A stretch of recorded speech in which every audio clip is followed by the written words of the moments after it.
अस्सलाम वालेकुम नाज़रीन, एक नई वीडियो में खुश आमदीद। आज की वीडियो में आपको बताऊंगी कि आपने लौकी कबाब घर में किस तरीके से बनाने हैं।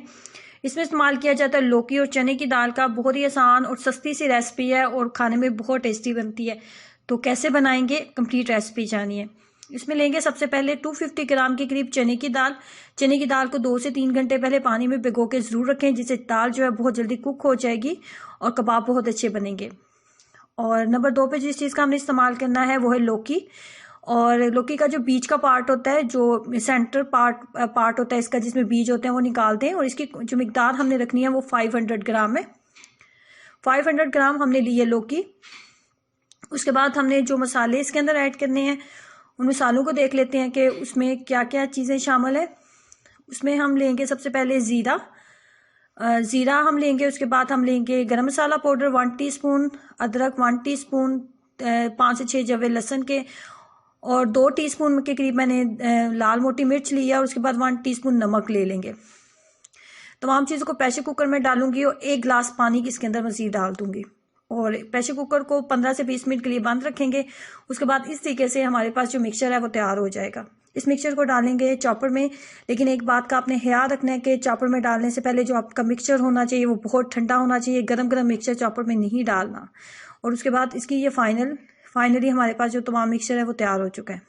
अगर गरम गरम मिक्सचर में डाल देंगे तो मिक्सचर जो है बहुत ज़्यादा पतला हो जाएगा। उसके बाद 1 कप के करीब इसके अंदर डालूंगी ब्रेड क्रम्स डालने के बाद धनिया और पुदीना, प्याज और सब्ज़ मिर्चें। प्याज इस तरीके से कट कर लें और उसके बाद सब्ज़ मिर्चें, तमाम चीज़ों को इसके अंदर ऐड कर देंगे। अब हाथों की मदद से तमाम मिक्सचर को मिक्सअप कर लेते हैं। उसके बाद आपने सिंपल आप इसको गुलाई की शक्ल में भी गोल शक्ल भी दे सकते हैं, या लंबे साइज में बनाना चाहते हैं तो उस तरीके से भी आप बना सकते हैं। उसके बाद कोटिंग करनी होती है अंडे की कोटिंग करने के बाद ब्रेड क्रम्स की कोटिंग करेंगे। और इस तरीके से हम इसको कुकिंग ऑयल के अंदर फ्राई करते जाएंगे।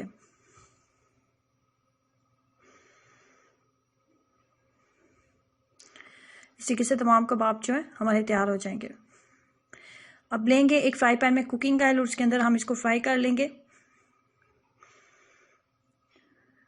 कुकिंग ऑयल जो है ये आपको वीडियो में ऐसा लग रहा होगा कि ये जो है कुकिंग ऑयल साफ़ नहीं है, तो कुकिंग ऑयल के अंदर पहले मैंने एक दफ़ा जो है ये बिल्कुल यही कबाब जो है फ्राई करके निकाल चुकी हूँ। और ये मैंने सेकंड टाइम डाले हैं कबाब, तो इसलिए जो उसके ऊपर ब्रेड क्रम्स लगे थे ये उसका आपको ब्लैक ब्लैक हिस्सा नज़र आ रहा है। और जब आपको लगे कि दोनों साइड्स के ऊपर एक बहुत अच्छा सा गोल्डन कलर आ चुका है, तो इस तरीके से मज़ेदार लौकी कबाब आपके तैयार हो जाते हैं। इसको आप खाएं केचप के साथ, या फिर आप बना लें इसके साथ पुदीने वाली दही की चटनी, और इसके साथ एंजॉय करें और अपना एक्सपीरियंस जरूर शेयर करें। वीडियो को लाइक करना और चैनल को सब्सक्राइब करना मत भूलें। अल्लाह हाफिज़।